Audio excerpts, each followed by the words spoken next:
Greetings! Merry Christmas!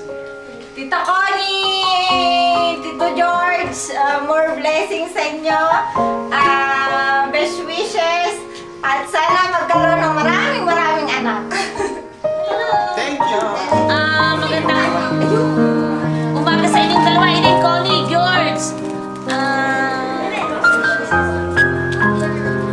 Ano ba sasabihin? Best wishes! Best wishes sa inyong dalawa at sana ay ano bang i-message ko Ineng sa inyo, sa iyo? Magsama kayo sa hirap at ginhawa at magmahalan at magunawaan at laging magsunuran. At nandito lang kami lagi sa mga pinsan mo sa Italia at laging nakagabay sa inyong dalawa. Maraming salamat at happy wedding sa inyo. Sasabihin to.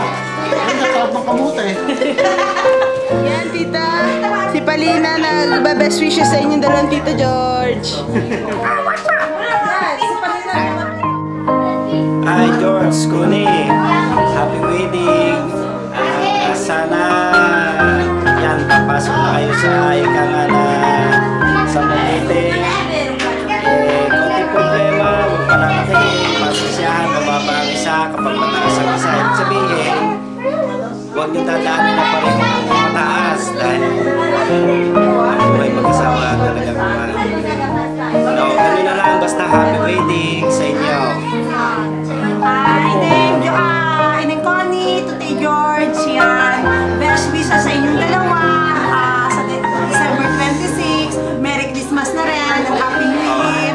At yun, ngayon nga, papasok na kayo sa buhay. Ika nga sabi ng iba magulo, pero yan yung buhay na sadyang, ang inyong tatahating yan ay umpisa pa lamang. Umpisa pa lamang ng mula sa umpisa hanggang sa wakas.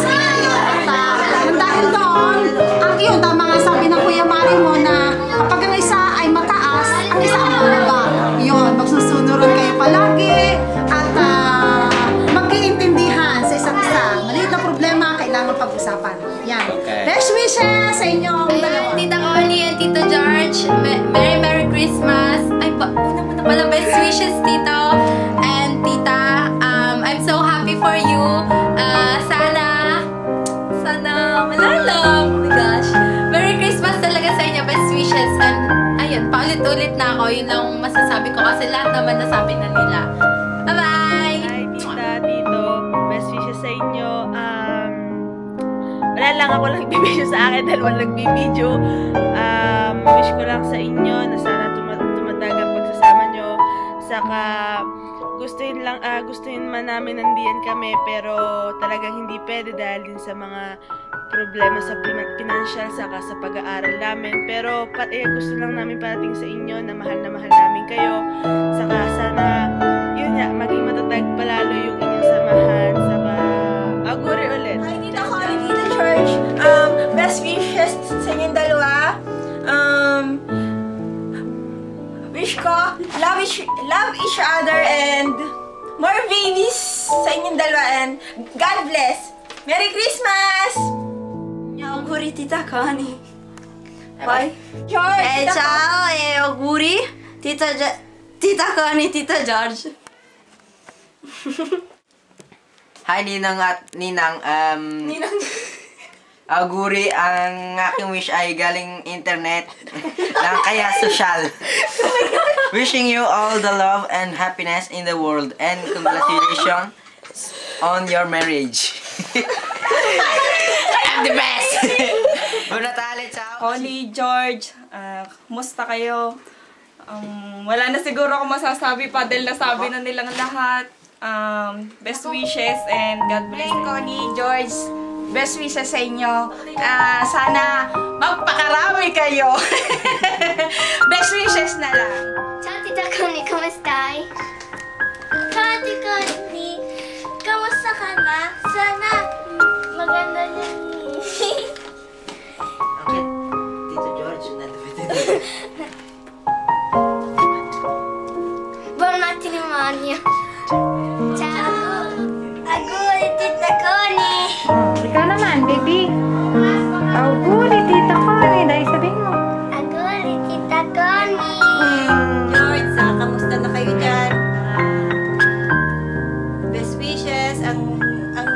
masasabi ko lang, sana sa pagsasama nyo, ang maging sentro na inyong pagsasama yung Panginoon. Dahil kapag ginawa niyo ang Panginoon sentro ng pagsasama nyo, magiging matatag at matibay ang inyong pagsasama at magsasama kayo hanggang sa wakas. Tayo naman. Hello George, kamusta na? Masasabi ko lang bilang pupunta na kayo sa buhay na medyo masasabi kong critical na buhay dahil ang pag-asawa hindi basta-basta, kaya sana sa mga pagsubok na darating sa inyong buhay maging matatag ang bawat isa. Huwag lang kayo makakalimot na humingi lang kayo ng gabay sa Panginoon. Laging ang Panginoon na maging sandalan nyo sa bawat problema na dumating sa inyong buhay. Kaya masasabi ko, maging matatag kayo sa mga suliranin na mga na dumating sa inyong buhay. Yun lang, best wishes and good luck. Sana maging maligaya ang bawat isa sa inyo. At isa pa, Connie, George, pasensya na kayo. Talagang balak sa namin umattend ng kasal niya, pero sa pangangailangan sa material na bagay kulang ang kami, kaya sa dami namin dito, alam niyo naman kung gaano karami, gaano kamahal ang ticket pagpauwi dyan. Kaya sana magkikita-kita tayo dito at parating ka na rin dito, hintayin ka namin. Pasensya na kung kami hindi nakauwi, talagang gusto namin makauwi, kaya lang dala siguro ng pagkakataon, maraming komplikado sa pag-aaral na din doon at saka sa financial, kulang, kaya pasensya na kayo.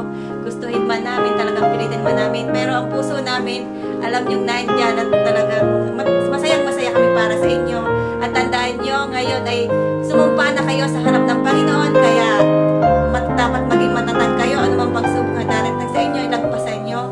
Kung hindi niyo kayang kayanin, nandito kaming mag-asawa, nandito kami ng kuya mo, natutulong at gagabay lagi sa inyo. Yun lang, best wishes, and God bless, at mahal na mahal namin kayo.